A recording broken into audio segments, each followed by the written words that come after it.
और भारतीय जनता पार्टी के में भी आने पर ऐसा नहीं था कि राह आसान थी। तो मेरा मुकाबला पहला जो है वो विप्लव ठाकुर जी के साथ हुआ। मेरा उनसे मुकाबला हुआ 1998 में और मैं चुनाव हार गया।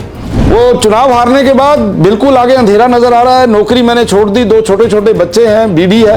मैंने तुझे कभी सोचा नहीं था कि मैं राजनीति में आऊंगा और मैं इस परिस्थिति में पहुंचूंगा जहां आज मैं हूं। पिताजी की उम्र उस समय 40 वर्ष थी जब उनका देहांत हो गया और मैं 4th क्लास में पढ़ता था। उन्होंने मेरे को बोला छोकरा आया है नया NFL नंगल से, लेकिन ये यहाँ बड़ी देर टिकेगा नहीं, ये जरूर कहीं ना कहीं पहुंचेगा। तो मैं इंडस्ट्री मिनिस्टर हूँ। मेरे बेटे ने अपने इंटरव्यू के जो खाने होते हैं जिसमें लिखा होता है कि फादर क्या करते हैं, मदर क्या करते हैं, उसने फादर के खाने में डंडा लगाया और मदर के खाने में टीचर लिखा। वहां पे इंटरव्यू दिया, उसने ये बताया ही नहीं मैं इंडस्ट्री मिनिस्टर का बेटा हूँ, ना उसने मुझे बताया कि वहां मेरा इंटरव्यू है। नमस्कार, न्यूज रडार में आप सभी का स्वागत है। हमारे साथ हैं प्रदेश के पूर्व उद्योग मंत्री विक्रम ठाकुर जी, जो मौजूदा विधायक हैं भाजपा के जसवां परागपुर कॉन्स्टिट्यूंसी से। इनसे हम बात करेंगे, राजनीति की तो बात करेंगे ही, लेकिन एक राजनीतिज्ञ का भी अपना एक निजी जीवन होता है। और आज अवस्था ये है कि आप किसी से भी बात करो कि राजनीति के क्षेत्र में आना है नहीं आना है, तो अमूमन जो युवा बच्चे हैं वो कहेंगे कि यार इस जिंदगी में कौन जाए। तो आज हमारे ये उद्योग मंत्री हैं, इनसे पूछेंगे कि इनका जो जीवन है वो किस प्रकार शुरू हुआ, कैसे राजनीति में आए, उसके बारे में जानेंगे। सर, आपका स्वागत है न्यूज रडार में। धन्यवाद जी। सर, आपका जो शुरुआत हुई है वो राजनीति में कैसे हुई और कैसे आप राजनीति में आए थे? दरअसल में शुरुआती दौर में मैंने तुझे कभी सोचा नहीं था कि मैं राजनीति में आऊंगा और मैं इस परिस्थिति में पहुंचूंगा जहां आज मैं हूं, क्योंकि जीवन का वो जो समय था वो बड़ा टेढ़ा मेढ़ा था। बड़ी छोटी एज के अंदर, बड़ी छोटी उम्र के अंदर पिताजी का देहांत हो गया। पिताजी की उम्र उस समय 40 वर्ष थी जब उनका देहांत हो गया और मैं 4th क्लास में पढ़ता था। अब घर के अंदर कोई राजनीतिक माहौल नहीं था। ये उस समय तो ऐसा लग रहा था कि जीवन कैसे जीना है, जिंदगी कैसे जी जाएगी। और मैं मानता हूं, मैं बड़ी जगह पे ये बातें बोलता भी हूं कि परिवार के अंदर, जीवन के अंदर किसी का बाप चला जाता है तो जिंदगी चलती है, और अगर किसी की मां चली जाती है तो जिंदगी रुक जाती है। ये मेरे अपने जीवन का अनुभव है और मैंने ये सारी चीजें अपने परिवार के अंदर देखी हैं। इसलिए उन परिस्थितियों के अंदर माताजी को पढ़े लिखे नहीं थे, लेकिन जमाना अच्छा था तो उनको एक नौकरी मिल गई, सरकारी नौकरी में चले गए। वो वार्ड सर्वेंट हॉस्पिटल के अंदर लग गए और वहीं से एक स्ट्रगलिंग फेज हमारा शुरू हुआ और फिर हमें माताजी ने पढ़ाया। मैं कॉलेज में गया, एक मेरा छोटा भाई है। मैं ये मानता हूँ कि उस समय तो कभी सोची नहीं थी ये सारे विषय, लेकिन इतना जरूर है कि हमने अपनी माँ से जो मांगा वो हमें मिला। और माँ कभी भी बच्चे को ये महसूस नहीं होने देती कि उसका बाप नहीं है। और ये संघर्ष करते करते BSc B.Ed की, BSc B.Ed के बाद नौकरी की, लेकिन शुरू से संघ परिवार का एक हिस्सा में बना। मैंने राष्ट्रीय स्वयंसेवक संघ जो है वो ज्वाइन किया। मैंने ITC और OTC दोनों कैंप जो हैं वो संघ के लगाए। और जब मैं विद्यार्थी जीवन में गया तो मुझे अखिल भारतीय विद्यार्थी परिषद में काम करने का मौका मिला।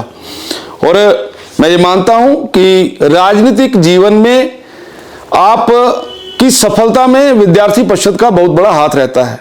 और फिर मैं विद्यार्थी परिषद में काम किया। 80 से लेकर 90 तक विद्यार्थी परिषद में काम किया। कॉलेज में पढ़ते हुए भी और इवन कॉलेज में ना पढ़ते हुए भी लगातार विद्यार्थी परिषद में काम करते करते जैसा जीवन जी रहे थे, नौकरी की बड़ी जरूरत थी, तो 1988 में मैंने नेशनल फर्टिलाइजर ज्वाइन किया। जब मैंने नेशनल फर्टिलाइजर ज्वाइन किया तो वहां पर मैंने भारतीय मजदूर संघ में काम करना शुरू किया। भारतीय मजदूर संघ नाम की कोई चीज नेशनल फर्टिलाइजर में नहीं थी, लेकिन भगवान का आशीर्वाद, माता जी के बताए गए मार्गों के कारण से मैं वहां भी सफल हुआ। मैं वहां पे जनरल सेक्रेटरी बना और जनरल सेक्रेटरी बनने के बाद लगातार पिछले 25 वर्षों से जो यूनियन जीत रही थी उसको हमने 97 में जाके जो है वो हरा दिया। और 97 में उसके हराने के बाद 98 में मुझे भारतीय जनता पार्टी का टिकट मिला। सर, आपका जो जीवन था, जो उसमें मैं चाहूंगा कि आप अपनी माँ जी का नाम भी लें, जिनने स्ट्रगलों से आपको जो है वो निकाल के यहाँ तक पहुँचाया, उनका भी नाम लें। और जब आप यूनियन वाली जो चुनाव की रणनीति थी उससे निकल के जब आप दूसरे स्ट्रगल में आए विधानसभा में, उसके बारे में भी बताएं कि आपको काफ़ी, वहाँ भी विप्लव ठाकुर उस समय शायद वो लीडर थी। तो हाँ, मेरे माता जी श्रीमती सुदेश कुमारी, जो मैं मानता हूँ कि जैसा मैं आपको बता रहा हूँ, जीवन में एक बहुत बड़ी सफलता के पीछे माँ का हाथ होता है। और जब आप काम करते हैं और काम करते करते समय समय के ऊपर, अभी मैंने भारतीय मजदूर संघ में जब मैं काम कर रहा था, वहाँ काम करने का तरीका अलग था। मैं देखता था कि वहाँ काम कैसे किया जा सकता है, लेकिन भारतीय मजदूर संघ का काम नेशनल फर्टिलाइजर में करते करते मैं वहाँ पे रिटायर होने वाले व्यक्ति की आंखों में ये चमक देखता था। उनको ये लगता था कि ये जो नया लड़का आया है ये जरूर कुछ ना कुछ करेगा। और वहाँ पे मैंने बहुत से ऐसे काम किए, वहाँ बहुत सी हमारी सक्सेसफुल स्टोरीज हैं। उसमें से एक स्टोरी मुझे आज भी याद है कि प्लांट जो है वो गुना में लगता है नेशनल फर्टिलाइजर का, और नेशनल फर्टिलाइजर नंगल में मैं ये मांग उठाता हूं कि गुना में जो पैसा लगा है वो नंगल का लगा है, क्योंकि जो मदर प्लांट है वो नंगल है, तो नंगल के प्लांट के लोगों को भी उसका लाभ मिलना चाहिए। और उसकी लड़ाई हमने दिल्ली तक लड़ी। मैं गाड़ियां भर के नेशनल फर्टिलाइजर के कर्मचारियों को वहां ले गया और बाद में मेरी जीत हुई और हम लोगों को वहां पर उसका लाभ मिला। और गुना के प्लांट लगने के ऊपर जो हम लोगों को इंक्रीमेंट्स मिलनी चाहिए थी वो सबको इंक्रीमेंट मिली जी। तो वहां पर लोगों के मन के अंदर, जैसे मैंने एक मीटिंग में गया था तो एक हरियाणवी लीडर थे, उन्होंने मेरे को बोला छोकरा आया है नया NFL नंगल से, लेकिन ये यहाँ बड़ी देर टिकेगा नहीं, ये जरूर कहीं ना कहीं पहुंचेगा। मुझे लगता है उसकी बात में दम था और मैं फिर वहां से भारतीय जनता पार्टी में आ गया। और भारतीय जनता पार्टी में भी आने पर ऐसा नहीं था कि राह आसान थी, तो मेरा मुकाबला पहला जो है वो विप्लव ठाकुर जी के साथ हुआ। विप्लव ठाकुर जी उस समय एक स्टार लीडर थी जी। उनका एक नाम था, उनको मुख्यमंत्री की पंक्ति में देखते थे लोग कि ये ऐसी नेत्री है जो मुख्यमंत्री भी बन सकती है। लेकिन मेरा उनसे मुकाबला हुआ 1998 में और मैं चुनाव हार गया। कितने वोटों से? और मैं लगभग 5,500 वोट से उस समय हारा था। और वो चुनाव हारने के बाद बिल्कुल आगे अंधेरा नजर आ रहा है। नौकरी मैंने छोड़ दी, 2 छोटे छोटे बच्चे हैं, बीवी है, कोई नौकरी नहीं कर रहा। लेकिन भगवान ने आशीर्वाद दिया, भगवान के आशीर्वाद से मेरी बीवी को उसी नेशनल फर्टिलाइजर के अंदर टीचर बनने का मौका मिला। अभी भी वो टीचर का काम कर रही हैं, कार्यरत हैं जी। लेकिन जब मैं चुनाव हार गया, मैं अपने परिवार को जिस समय नीचे छोड़ने आया तो मेरी माँ ने मुझे बोला, क्योंकि मेरे घर का नाम बिट्टू था, तो मुझे बोला बिट्टू एक बात याद रखना कि अब तुम तब आराम से बैठोगे जब इस लेडी को आप हरा दोगे। और दूसरा, उन्होंने जो बहुत ही महत्वपूर्ण बात की है जिसको मैंने अपने जीवन में पूर्ण रूप से उसके ऊपर चला हूं, उन्होंने कहा कि तुम्हें जो यहाँ पे रहना है, जो जीवन जीना है, जो साफ सुथरा जीवन जीना है, लेकिन अगर तेरे को रोटी ना मिले तो मैं तेरे को 2 रोटियां पूरे जीवन के लिए खिला सकती हूँ।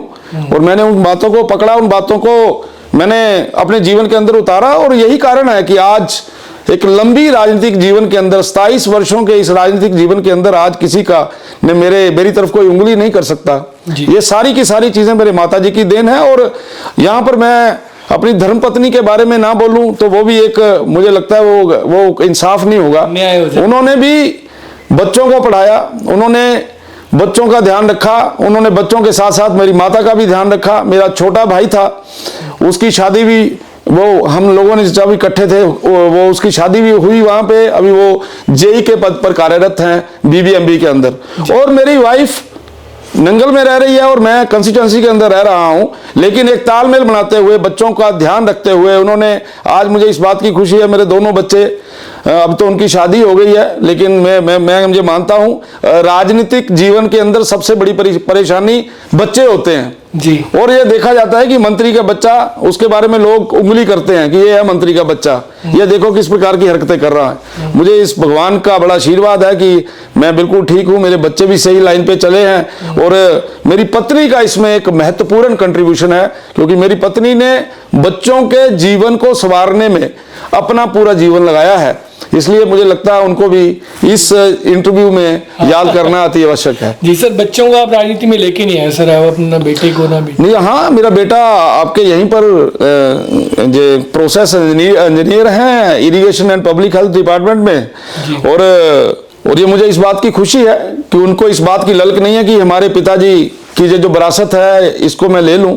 उनको ऐसा नहीं है। मेरी एक बेटी है, उसकी भी शादी हो गई है, और मेरी बेटी और बेटा, मुझे नहीं लगता मेरी बेटी को पूरे विधानसभा क्षेत्र में कोई 10 बंदे भी जानते होंगे जी। तो इसलिए मुझे ऐसा लगता भी है कि ये जरूरी नहीं है कि परिवार को आप इस राजनीतिक जो आपकी जो आपका राजनीतिक प्रोफेशन है इसमें जरूरी है उनको लेके जाना। आप बच्चे को किसी अच्छी जगह पे ले जाओ, एक अच्छा एजुकेशन मैंने उनको दिया है और मुझे इस बात की खुशी है। वो टैलेंटेड है, अपने काम का मास्टर है, और मुझे बड़ा अच्छा लगता है जिस समय मैं ऑफिसरों के बीच में जाता हूं और मुझे बोलते हैं कि ये जो आपके बच्चे हैं, ये जो आपका बेटा है, जो बड़ा अच्छा है, टैलेंटेड है। और मैं उसमें एक आपको और एक रोचक बात सुनाने वाला हूं कि जब मैं इंडस्ट्री मिनिस्टर था जी, तो मेरे बेटे का इंटरव्यू हुआ वर्धमान में जी। तो मैं इंडस्ट्री मिनिस्टर हूं, मेरे बेटे ने अपने इंटरव्यू के जो खाने होते हैं जिसमें लिखा होता है कि फादर क्या करते हैं, मदर क्या करते हैं, उसने फादर के खाने में डंडा लगाया और मदर के खाने में टीचर लिखा। वहां पे इंटरव्यू दिया, उसने ये बताया ही नहीं मैं इंडस्ट्री मिनिस्टर का बेटा हूं, ना उसने मुझे बताया कि वहां मेरा इंटरव्यू है। और वो लोग 6 महीने के बाद मेरे घर में सलूट मारने आए कि हमें बड़ा अच्छा लगा कि बिना सिफारिश के आपके बेटे ने बड़ा एक्सीलेंट इंटरव्यू दिया, और वहां पे उसकी ज्वाइनिंग हुई और उसने वहां पे काम किया।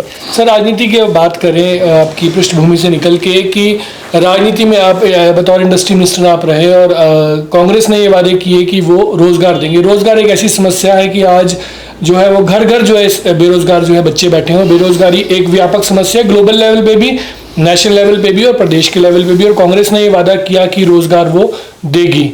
लेकिन अब 5 लाख रोजगार देना जो कांग्रेस ने वादा किया वो मुझे टेक्निकल लगता नहीं कि संभव है, कि गवर्नमेंट में ऑलरेडी 2.5 लाख एम्प्लॉई हैं। 5 लाख लोगों को आप सरकारी नौकरी कैसे दे देंगे? इसमें कितना तथ्य आप देखते हो? सबसे पहले जो आप समस्या कह रहे हैं, जो समस्या व्यवहारिक है, पूरे भारतवर्ष के नहीं विश्व की समस्या है। लेकिन ये नहीं हो सकता कि इन समस्याओं का कोई समाधान ना हो। लेकिन आज पॉलिटिकल लोगों के ऊपर लोग क्वेश्चन मार्क क्यों लगाते हैं? क्योंकि लोग हमारी बातों का मजाक उड़ाते हैं जिस समय हम कोई भी बात जिसका कोई बेस नहीं होता, और केवल एक छोटी सी जीत के लिए हम ऐसी बातें समाज के अंदर बोल देते हैं जो पूरी नहीं हो पाती हैं। इस सरकार की भी यही हालत है। इस सरकार ने बोल दिया कि हम 1 वर्ष में 1 लाख नौकरियां देंगे और 5 वर्षों में 5 लाख नौकरियां देंगे। लेकिन ये संभव कैसे है? आप उस दिशा में क्या काम कर रहे हैं? हिमाचल प्रदेश के अंदर सरकारी नौकरी मिलना मुश्किल है, लेकिन आपको यहाँ पे इंडस्ट्री दी है। हिमाचल प्रदेश के अंदर जो फार्मास्यूटिकल इंडस्ट्री है ये सबसे बड़ी इंडस्ट्री है जी। लेकिन दुख का विषय यह है कि अब आपके पॉलिसी एंड प्रोग्राम कैसे होने चाहिए जिसके कारण से हिमाचल प्रदेश का नौजवान उन इंडस्ट्रियों के अंदर अपने आप को ले जा सके जी। लेकिन आप पिछले 2 साल का सारे का लेखा जोखा देखेंगे, इंडस्ट्रियलिस्ट तो यहाँ पे दुखी है, इंडस्ट्रियलिस्ट यहाँ पे परेशान है। मैं अपने समय की बात कर रहा हूँ, उसमें हमने क्या किया जिसके कारण से हमें लगता है कि बेरोजगारी पे छोटा मोटा अंकुश तो लगा होगा जी। माननीय श्री जयराम ठाकुर जी ने मुख्यमंत्री स्वावलंबन योजना चलाई कि आप 1 करोड़ रुपए तक का लोन जो है वो आसानी से ले सकते हैं, और उस योजना के माध्यम से महिलाओं के लिए और नौजवानों के लिए वो योजना आई। हजारों लोगों ने, हजारों बच्चों ने उस योजना का लाभ लिया, और आज परिस्थिति क्या है? उस योजना का दम घुट गया है। 169 करोड़ रुपया जो सब्सिडी बनती है नौजवानों की, वो उनको सब्सिडी नहीं मिल रही जी। तो उससे हो क्या रहा है? जिस बच्चे ने इंडस्ट्री लगाई है उसको सब्सिडी के सहारे उसने उस इंडस्ट्री को आगे लेके जाना था, लेकिन वो सब्सिडी नहीं मिली, उसकी इंडस्ट्री बंद हो गई। सरकार को इंडस्ट्री कैसे आगे बढ़े इस तरफ कोई ध्यान नहीं है। मैंने ग्लोबल इन्वेस्टर मीट किया, आदरणीय जयराम ठाकुर जी ने उसको बड़े अच्छे तरीके से, यहाँ हिमाचल प्रदेश में जब से सरकारें बन रही हैं ग्लोबल इन्वेस्टर मीट कभी किसी ने नहीं करवाया, और ग्लोबल इन्वेस्टर मीट में आदरणीय मोदी जी आए जी। और उस ग्लोबल इन्वेस्टर मीट का अगर आप आज धरातल के ऊपर देखेंगे तो उसके रिजल्ट भी आए हैं। कांग्रेस कहती है और रिजल्ट ही नहीं आया। नहीं, मैं जो सच्चाई है वो मैं आपको बोल रहा हूँ, फिर उसको कैसे हम कंपैरिजन कर सकते हैं वो आपको पता लगेगा। उसमें हमने ये ग्लोबल इन्वेस्टर मीट किया, मुख्यमंत्री स्वावलंबन योजना, मैं आपको बता रहा हूँ एक ऐसी योजना जो कि जिसके बीच में हर प्रकार की एक्टिविटीज आती थी, वो उसका आप डाटा निकाल के देखेंगे मैक्सिमम बच्चों ने जो है वो उसको अडॉप्ट किया। ब्लड पार्क जो केवल हिंदुस्तान के अंदर केवल 3 मिले, उनमें से एक हिमाचल प्रदेश को मिला। ग्लोबल ये मेडिकल डिवाइस पार्क नालागढ़ के अंदर लाए, वो मेडिकल डिवाइस पार्क भी 4 मिले पूरे हिंदुस्तान के अंदर, उनमें से एक हिमाचल प्रदेश को मिला। हिमाचल प्रदेश को 5 वर्षों के अंदर ब्लड पार्क और आपका मेडिकल डिवाइस पार्क, 2 बड़ी चीजें हम यहां लेके आए जिसमें हजारों बच्चों की नौकरी नजर आ रही थी। अब इस सरकार ने क्या किया है? इस सरकार ने पिछले 2 वर्षों में ब्लड पार्क और मेडिकल डिवाइस पार्क के ऊपर कोई सीरियस काम नहीं किया है। और माननीय मुख्यमंत्री जी को तो ये लगता है कि ये जो कर रहे हैं ये सारे का सारा हिमाचल के लिए नुकसानदायक है। लेकिन मैं उनसे पूछना चाहता हूं कि पिछले 2 वर्षों में मुझे ये तो बताएं कि उन्होंने कौन सा ऐसा एफर्ट किया है जिसके कारण से इंडस्ट्री यहां पे आई है जी। और वो हमें बोलते हैं कि आपने पैकेज दिया है जिसके कारण से बड़ी लूट हुई है। और खुद मैं केवल एक ही उदाहरण दे रहा हूं, ये आपके बिल्कुल कंदरौड़ी में एक वरुण नाम से जी। एक वहां पे एक कोल्ड ड्रिंक्स की जो है फैक्ट्री लगी है। मुख्यमंत्री खुद गए थे। हमने 10 साल हमने जो पैकेज दिया कस्टमाइज पैकेज, उसमें हमने 10 साल की टैक्सों से राहत दी है और माननीय मुख्यमंत्री जी ने उस पर्टिकुलर इंडस्ट्री के लिए 15 वर्षों की राहत दी है। मुझे बताएं जरा, तब उनको कस्टमाइज पैकेज में नुक्स नजर नहीं आता। इसलिए करने और ना करने में ये अंतर है। आप जब अपने पूरी की पूरी टोली के अंदर काम ठीक तरीके से नहीं करेंगे तो चीजें सिरे नहीं चढ़ेंगी, ये मेरा मानना है। इसलिए उनको इंडस्ट्रियलिस्टों के साथ बैठ के उनकी क्या समस्याएं हैं उसके बारे में बातचीत करनी चाहिए। आज आपने अखबार पढ़ रहे होंगे, ट्रकों वालों ने पिटाई की है इंडस्ट्री वालों के, ट्रकों में जो ड्राइवर थे। जी। तो ये जब ऐसा माहौल इंडस्ट्रियलिस्ट को मिलेगा वो यहाँ क्यों आएगा? आज आसपास के जो पड़ोसी जो हमारे प्रदेश है वहां पे बहुत ज्यादा रिलीफ मिल रहा है इंडस्ट्रीज को। इंडस्ट्रीज वहां जाएगा। बिजली आपने पूरे हिंदुस्तान में सबसे ज्यादा महंगी कर दी, यहाँ इंडस्ट्रीज क्यों आएगा? और उसके बाद एक बहुत बड़ा नेक्सिस वहां पे काम कर रहा है कांग्रेस के बड़े बड़े नेता कि फार्मास्यूटिकल में रॉ मटेरियल कौन सा जा रहा है, कहां से आता है जी, और वो रॉ मटेरियल मेरे थ्रू आए। यानी जब इस प्रकार का काम हिमाचल प्रदेश के अंदर होगा, कैसे इंडस्ट्री यहाँ पे आएगी? स्क्रैप की भी सर, इसलिए मैंने कहा था स्क्रैप को बेचने का धंधा कांग्रेस के नेताओं ने पकड़ा हुआ है। वहां के एमएलए पूर्ण रूप से इसमें संपृक्त है और इलीगल माइनिंग के अंदर इन्हीं के बंदे फंस रहे हैं। इनके एमएलए के ऊपर एफआईआर हो रही है और ये उल्टा वहां पे जो एफआईआर करते हैं उनको लंबी छुट्टी पे भेज रहे हैं। इसलिए जब ऐसा वातावरण आप देंगे तो हिमाचल प्रदेश के अंदर नौजवान के लिए सबसे बड़ी प्रॉब्लम है। इंडस्ट्रीज तो इंडस्ट्री कहीं और लगा लेगा, लेकिन हिमाचल प्रदेश का नौजवान कहां जाए? सर, एक समस्या सबसे बड़ी ये है कि कोई भी सरकार आती है, बिजनेसमैन को हमेशा ये समझा जाता है कि ये चोर है, और अधिकारी ही जो है वो आने वाली सरकारों को और उनके नेताओं को बताते हैं कि आपने इस फील्ड में ये करना है, इस फील्ड में ये करना है।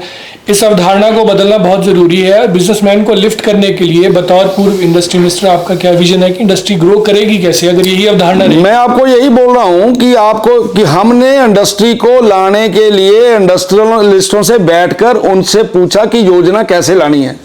आप जो विषय बोल रहे हैं कि क्योंकि हर कोई बिजनेसमैन के ऊपर इस प्रकार की बात सोचता है, हाँ। हम उससे उल्टा चले हैं भाई साहब। हमने उनके साथ बैठकर पॉलिसीज बनाई हैं। हमने उनसे पूछा कि आपको राहत कैसे मिल सकती है। हमने उनको पूछा हिमाचल प्रदेश का नौजवान आपकी इंडस्ट्री के अंदर कैसे फिट हो सकता है। हमने तो उनको यह भी बोला कि ये हम एक बच्चा आपके पास भेज रहे हैं, आप इसको स्किल दीजिए, स्किल देने के बाद अपनी ही इंडस्ट्री के अंदर अडॉप्ट करिए, और हम उसमें प्रैक्टिकली कामयाब हुए। लेकिन सवाल अब केवल इतना है कि हमें ये इंडस्ट्रियलिस्ट के साथ बैठना है, उनकी समस्याओं का समाधान करना है। उनकी समस्या का समाधान करके हम उनको खुश नहीं कर रहे, हम अपने प्रदेश के नौजवानों को पैरों पे खड़ा करने के लिए एक अल्टरनेट ढूंढ रहे हैं। वो एक अल्टरनेट इंडस्ट्री है। एक सर आपके समय में स्किल डेवलपमेंट सेंटर बने बहुत सारे, और वो आज भी करोड़ों रुपए के बन के जो है वो बेकार पड़े हैं, और आपने उनकी अभी तक आवाज़ उठाई नहीं, जहाँ पे बच्चों को ट्रेनिंग दी जा सकती थी। क्योंकि स्कूल और कॉलेजेस में जो एजुकेशन मिलती है, मुझे लगता है कि वो व्यवहारिक और प्रैक्टिकल से बहुत दूर रहती है, जिससे बच्चों को जल्दी जॉब नहीं मिलती। तो वो आज भी सर वो खाली पड़े, आपने उनके लिए आवाज़ अभी तक उठाई? निश्चित तौर से आप बिल्कुल ठीक बोल रहे हैं। मैं तो आपके चैनल के माध्यम से आपका इस रडार के माध्यम से जो रिक्वेस्ट भी करना चाहता हूं कि करोड़ों रुपया लगा है उनके ऊपर, और हम लोग बड़ी आसानी के साथ वहां बच्चों को स्किल दे सकते हैं और उस स्किल का फायदा उठा के बच्चे को नौकरी मिल सकती है। इसलिए इस सरकार से किसी सही प्लेटफॉर्म पे जब विषय भी रखा जाएगा जो आपने बोला है, और ये सच्चाई है, हमारे पास इंफ्रास्ट्रक्चर बना है, सब कुछ है, केवल और केवल ट्रेनिंग देने का पार्ट है। मुझे लगता है ये सरकार के आगे ये विषय रखेंगे और इसका कोई ना कोई लाभ मिले। एक आखिरी सा सवाल मेरा रहेगा, रेवेन्यू जनरेशन की गवर्नमेंट बात कर रही है कि फाइनेंशियल क्राइसिस है हिमाचल में, जो कि सच्चाई है, 1 लाख करोड़ के आसपास जो है वो ऋण हो गया है, तो उसमें आपका क्या विजन रहेगा कि कैसे जो है वो रेवेन्यू जो है स्टेट को जनरेट करके जो है मिल जाए स्टेट को, ताकि स्टेट अपने पैरों पर खड़ी हो जाए? जब तक आप गंभीर रूप से इन समस्याओं के समाधान के लिए नहीं सोचेंगे, इसका कोई समाधान आपको नजर नहीं आएगा। सरकार का विजन कोई नहीं है। मैं आपको 2-3 बातें आपके साथ शेयर करना चाहता हूं। हमारे हिमाचल प्रदेश के अंदर बड़े बड़े मंदिर हैं जी, और लाखों करोड़ों लोग वहां पे पूजा करने आते हैं, बाहर से बड़ी दुनिया वहां पे आती है, होटल्स हमारे हर समय बुक रहते हैं वहां पे, आसपास कहीं आप देखेंगे, और करोड़ों रुपया वहां पे आ रहा है। सरकार स्कूल चला रही है, सरकार हॉस्पिटल चला रही है, सरकार ट्रांसपोर्टेशन के लिए बंदोबस्त कर रही है HRTC के माध्यम से। इन सारे विषयों को उनके साथ जोड़ना चाहिए। मंदिर की पैराफेरी के अंदर लगभग 30 किलोमीटर के रेडियस के अंदर जो भी फैसिलिटी देनी है वो मंदिर ट्रस्ट के माध्यम से हो। मुझे ऐसा लगता है जब आप इसको प्रैक्टिकली रूप देंगे, आपकी समस्या का 1/4 हिस्सा सोल्व हो जाएगा। और मंदिरों का पैसा तो सर सरकारें ले जाती है आपके समय में। मैं मानता हूं, नहीं, जब आप सोचेंगे नहीं, आपको इसके विषय के ऊपर सोचना पड़ेगा। आपको इस विषय के ऊपर सोचते हुए मैं एक और छोटी छोटी बातें बता रहा हूं, बिल्कुल हल्की सी बातें, कि नौजवान क्यों जाए, बड़ी दूर क्यों जाए। नौजवान का आप आज बोल दो कि मंदिरों के अंदर खाना जो है वो पत्तल और डूने में दिया जाएगा, पत्तल और डूना केवल और केवल गांव से आएगा। आप देखें कितना बड़ा उसमें रेवोल्यूशन आता है।